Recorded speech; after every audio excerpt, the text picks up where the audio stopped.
Sir, mission अस्पताल में 7 मौतों का मामला है। पुलिस इस मामले में क्या कार्रवाई? देखिए, मिशनरी द्वारा संचालित एक अस्पताल के संबंध में इस प्रकार का आवेदन जो है वो वरिष्ठ कार्यालय पर प्राप्त हुआ है और पुलिस से संबंधित जो बिंदु होंगे उन पर जो है वरिष्ठ कार्यालय निर्धारित करेगा और जांच जो है आगे कार्रवाई क्या की जानी है ये निर्धारित होगा। सर, किस लेवल पे जांच होगी फिलहाल? वरिष्ठ कार्यालय स्तर पर जो है अभी जांच और उस पुलिस के अधिकार क्षेत्र से संबंधित जो बिंदु हैं उन पर विचार किया जा रहा है। सर, मिशन हॉस्पिटल का पूरा मामला क्या है? एक पेशेंट यहाँ से जो बच गए, जिनकी जान बच गई, उनकी सावधानी और सतर्कता के कारण वो बच गए। तो ऐसे व्यक्ति हमारे पास आए, संपर्क किया उन्होंने कि हमारे पिता को हम लेके गए थे हृदय के रोग को लेकर और वो ऑपरेशन करने तैयार था, डॉक्टर जो वहाँ पे था।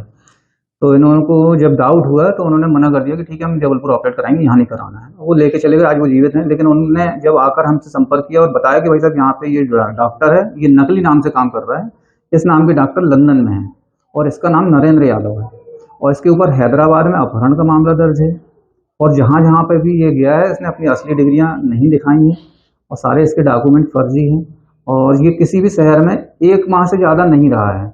और यहाँ पे हमने जानकारी जुटाई है तो पता लगा है कि जितने भी इसने ऑपरेट किए हैं वो सारे के सारे मृत्यु को प्राप्त हुए हैं और ये मतलब डायग्नोस करने में सफल है ही नहीं, कहीं से सक्षम है ही नहीं और ये जाँच ही नहीं कर पा रहा, रोग को पकड़ ही नहीं पा रहा है।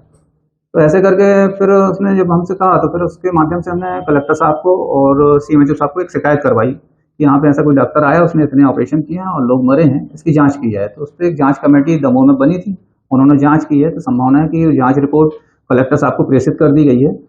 बुंदेलखंड मेडिकल यूनिवर्सिटी से थी राय मांगी गई थी तो उनके यहाँ कार्डियक डिपार्टमेंट का कोई स्पेशलाइजेशन ना होने के कारण उन्होंने लौटा दिया है। अब जबलपुर मेडिकल टीम से इसकी जाँच कराने के लिए बोला गया है। कितनी मौतों की पुष्टि हुई? यहाँ संभावना है 7 मौतों की पुष्टि हुई है और अधिक भी हो सकती हैं। अगर बारीकी से जांच हो तो 12 से अधिक मौतें निकलेंगी। तो प्रशासनिक आदेशाई कितनी मानते हैं? अब इसमें जब वो डॉक्टर आया था तो नैतिक जिम्मेदारी मिशन अस्पताल की थी कि उसकी पुलिस वेरिफिकेशन कराते, उसके दस्तावेजों का वेरिफिकेशन कराते और फिर सारी जानकारी वो एक प्रेषित करके फाइल बना के सीएमएचओ को भेजते। सीएमएचओ फिर उसकी बारीकी से जांच करते, फिर इनको बताते कि हाँ भाई ये सही है या नहीं है, ये कार्य करने में सक्षम है या नहीं है। अगर उनकी पुष्टि होती तब ये काम करने में वहाँ पे ज्वाइन करता मिशन अस्पताल में, लेकिन ऐसा कुछ हुआ नहीं। पीएम भी किसी का नहीं हुआ? पीएम भी किसी के होने नहीं दिया। अस्पताल प्रबंधन ने बड़ी सार्थक तरीके से एक भी पीएम नहीं होने दिए। मध्य प्रदेश के दमोह से शिकायत प्राप्त हुई थी कि एक मिशनरी के अस्पताल में नकली डॉक्टर ने हृदय रोग संबंधी सर्जरी करके कई लोगों की जान ले ली और इसमें ये भी बताया गया कि ये मिशन का जो अस्पताल है ये आयुष्मान भारत योजना के अंतर्गत आच्छादित होने के कारण सरकार से पैसे भी इन चिकित्सा सुविधाओं के बदले ले रहा था। ये अपने आप में गंभीर प्रकृति की शिकायत है। आयोग इसमें संज्ञान ले रहा है और आगे कार्रवाई संपादित की जा रही है।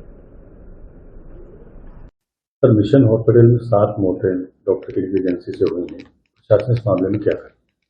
इस मामले में जांच प्रचलित है और जांच पूरी होने के बाद ही कोई बात कही जा सकती है। सर, 7 मौतों की पुष्टि होती है? मैं वही निवेदन कर रहा हूं कि जांच प्रचलित है, जांच होने के बाद ही कुछ कहा जा सकता है।